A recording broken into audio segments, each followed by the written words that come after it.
उत्तर भारत में कांवड़ यात्रा निकल रही है। भगवान भोलेनाथ की आरती शुरू होने जा रही है।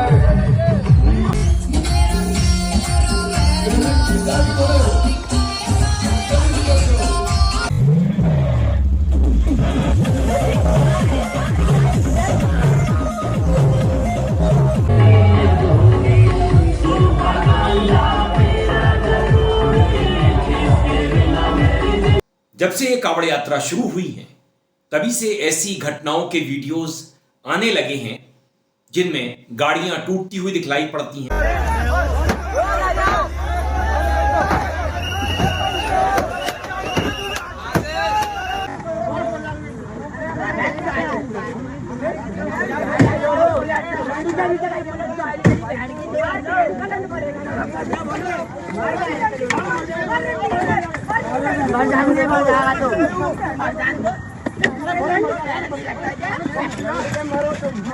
फोन आ रहा है मेरे फोन।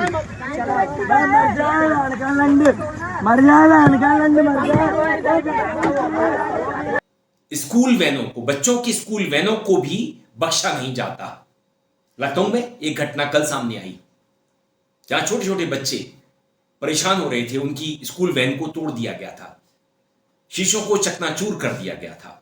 देखिए, ये इतने छोटे छोटे बच्चे इस गाड़ी के अंदर बैठे हुए थे जिसपे यहाँ पे इन्होंने पत्थर से वो किया है और आप देख सकते हैं यहाँ पे बच्चों के चोट तक के भी आई है। शीशा अंदर टूटा हुआ है। स्कूल जा रहे थे बच्चे, हल्का सा गाड़ी से उनका वो चोट भी लगा। उसके बाद उन्हीं ने यहाँ पे इस पे गाड़ी में पथराव कर दिया और ये भी नहीं देख रहे थे कि इसमें बच्चे बैठे हुए हैं। ये गाड़ी नंबर भी दिखाना चाहूँगा आपको। ये चरक चौराहे की बात है। चरक चौराहा मेन चौराहा है, आप देख सकते हैं। ये किस तरह के कांवड़ यात्री हैं? ये इतनी जल्दी आहत कैसे हो जाते हैं? कानून हाथ में क्यों ले लेते हैं? पुलिस तमाशा क्यों देखती रहती है?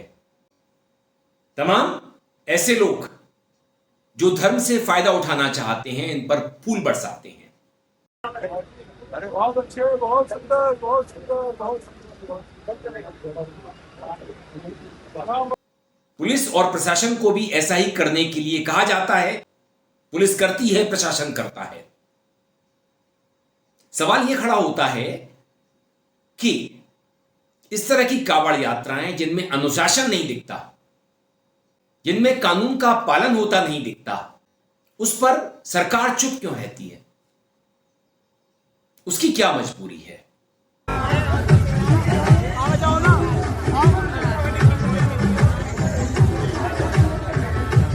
लगता है धर्मांध वर्ग उनका वोट बैंक है। ये वर्ग गरीब है,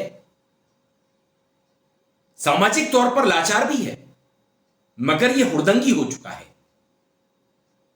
जब ये इस तरह की धार्मिक यात्राओं में हुड़दंग मचाता है, उत्पात करता है, सरकार चुप्पी साध लेती है, क्योंकि ये सत्ता का हथियार भी बन चुका है। हिंदू मुस्लिम करना हो या अपने विरोधियों को शांत करना हो, दोनों जगह ये काम आता है।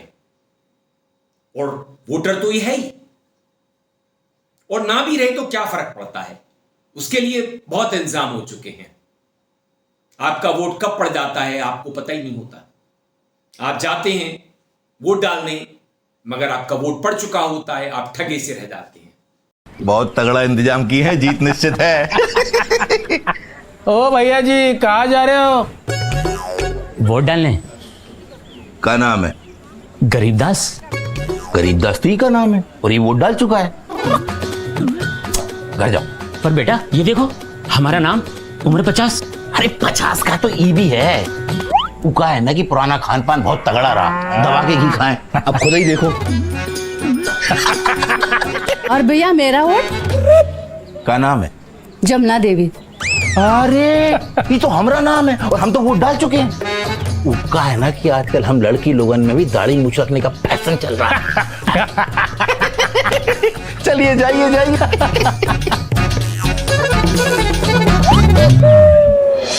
आपके वोट की चोरी अधिकार की चोरी, आपकी पहचान की चोरी है।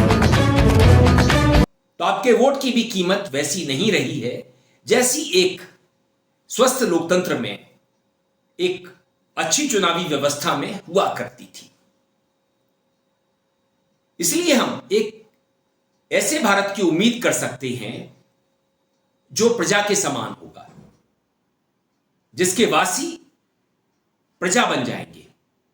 और देश में एक बड़ा वर्ग प्रजा बन चुका है, नागरिक से प्रजा में तब्दील हो चुका है। वो अधिकार नहीं मांगता, उसे जो मिलता है वो खुशी खुशी उसे स्वीकार कर लेता है कृपा के रूप में। तो ये नया भारत है, उत्तर भारत है, दक्षिण भारत से बिल्कुल अलग कई मामलों में। मैं जाति के मामले में तो नहीं कहूंगा, लेकिन कई मामलों में जातिवाद वहां भी है, मगर वहां प्रोग्रेस हुई है। दक्षिण भारत ने अपनी पॉपुलेशन पर काबू पाया है, शिक्षा व्यवस्था भी बेहतर है। इधर जो जेनजीज हैं, जो पढ़े लिखे हैं, जो अपना अधिकार मांग रहे हैं, जो अच्छी शिक्षा व्यवस्था चाहते हैं, कुछ बनना चाहते हैं, कुछ कर दिखाना चाहते हैं, मगर उनके लिए सरकार अपने तरीके से कदम उठा रही है, जो कदम नाकाफी होंगे। आप नैरेटिव सेट करने के लिए कुछ भी करिए, टास्क फोर्स बनाइए, कड़ी सजा कीजिए, फास्ट ट्रैक कोर्ट की बात कीजिए, लेकिन जब तक इंटेंशन ठीक नहीं है, जब तक मंशा ठीक नहीं है, जब तक संवाद जिंदा नहीं है, दो तरफा संवाद, तब तक शिक्षा व्यवस्था में पेपर लीक के मामले में सुधार नहीं आ सकेगा। और जिस तरह के शिक्षा मंत्री बनाए गए हैं, जो शख्स हैं, उनके पास शिक्षा मंत्रालय नहीं होना चाहिए। शिक्षा मंत्रालय एक ऐसे व्यक्ति के पास होना चाहिए जो शिक्षा को समझता हो, अच्छी शिक्षा व्यवस्था क्या होती है उसे जानता हो, उसके पास एक विजन हो। मगर प्रधानमंत्री के दौर में मंत्री मायने नहीं रखते, सब कुछ पीएमओ से आदेशित होता है। वहीं से तय होता है कि किस मंत्री को क्या करना है, अपना ऑफिस का गमला कहां रखना है, अपनी कलम कहां रखनी है। ऐसे में आप नए मंत्री से क्या अपेक्षा करेंगे? जेनजीज के साथ जो कुछ पुलिस कर रही है, नोएडा की बच्ची के साथ कर रही है, 15 साल की बच्ची है। प्रधानमंत्री ने कहा था कि मैंने माफ कर दिया, ये भटके हुए बच्चे थे। हालांकि ये भटके हुए बच्चे नहीं थे, ये बच्चे रास्ते पर थे, अधिकार मांग रहे थे, अच्छी शिक्षा मांग रहे थे, पेपर लीक को रोकना चाहते थे कि कैसे भी पेपर लीक रोके। उनकी मेहनत और पैसा बेकार चला जाता है, और जिंदगी के साल भी। हमारे पास अच्छा खासा डेमोग्राफिक डिविडेंड है, देश की आधी आबादी 30 साल से कम की होगी, मगर उसका फायदा हम अपने देश को आत्मनिर्भर भारत बनाने में नहीं कर रहे हैं। बीते 12 सालों में नहीं हुआ है, हम सिर्फ असेंबलिंग कर रहे हैं। हम चीन पर निर्भर हैं, अमेरिका हमें मजबूर कर रहा है सामान खरीदने के लिए ट्रेड डील के तहत। तो हमारी ऐसी क्या मजबूरी है? हमें भी तो अपने देश के बारे में सोचना है। अगर नया भारत कावड़ियों वाला भारत होगा तो ये रचनात्मक नहीं होगा, ये कंस्ट्रक्टिव नहीं होगा। और जो बच्चे जंतर मंतर पर जुटे थे, जो संविधान का सम्मान करते हैं, अपने अधिकार बचाना चाहते हैं, उनकी रक्षा चाहते हैं, अच्छी शिक्षा व्यवस्था चाहते हैं, उन्हें दूसरी तरफ बदनाम किया गया है। मेरी अच्छी वीडियो भी है ना, उसमें भी वो गलत चीज कमेंट कर रहे हैं। 200 रेट, 300 रेट, 50 रुपए रेट। प्रोटेस्ट में सर लड़कों की भीड़ में भी खड़ी हो जाती थी ना, किसी ने एक गंदा टच नहीं किया, किसी ने एक गंदा वर्ड नहीं यूज किया, और किसी ने कुछ भी मतलब डिसरिस्पेक्ट नहीं की है। इंटरनेट पे बैठे लोगों ने तो हिम्मत ही तोड़ दी है सर मेरी। प्रधानमंत्री जी से यही बोलना है कि आप थोड़ा इस चीज पे भी ध्यान दें कि लोगों को और लड़कियों को कैसा ट्रोल किया जा रहा है, लड़कियों को किस नीच लेवल तक बोला जा रहा है कि राष्ट्र विरोधी और संविधान विरोधी हैं। आरएसएस के बड़े बड़े नेताओं ने कहा है। अब आरएसएस, मोहन भागवत इन छात्रों के साथ संवाद करना चाहते हैं। ठीक है, अच्छी बात है। आगरा के बीजेपी के सांसद हैं एसपी सिंह बघेल। उन्होंने कहा है कि संवाद होना चाहिए, अच्छी बात है। जेनजी से बात करने वाले हैं मोहन भागवत जी, जेनजी को क्या बोलेंगे सर? वार्ताएं होती रहनी चाहिए, वार्ताओं से समस्याओं का हल होता है, लेकिन संवाद खुले दिल से होना चाहिए, उदार मन से होना चाहिए, और उन बच्चों से होना चाहिए जो बच्चे वास्तव में इस संघर्ष में शामिल थे, स्टूडेंट प्रोटेस्ट में शामिल थे। अगर शाखाओं में शामिल होने वाले बच्चों से ही संवाद किया गया तो कुछ नहीं निकलेगा। वो धर्म को आगे मानते हैं, शिक्षा को पीछे मानते हैं। अगर वो ऐसे छात्रों के साथ संवाद करेंगे जिन्होंने आंदोलन किया था, जो समस्याओं को जानते और समझते हैं, तब इस मंथन से कुछ निकलेगा। अन्यथा ये औपचारिकता भर बन करके रह जाएगी। 12 साल से सरकार औपचारिकताएं निभा रही है, वादे नहीं निभा रही है।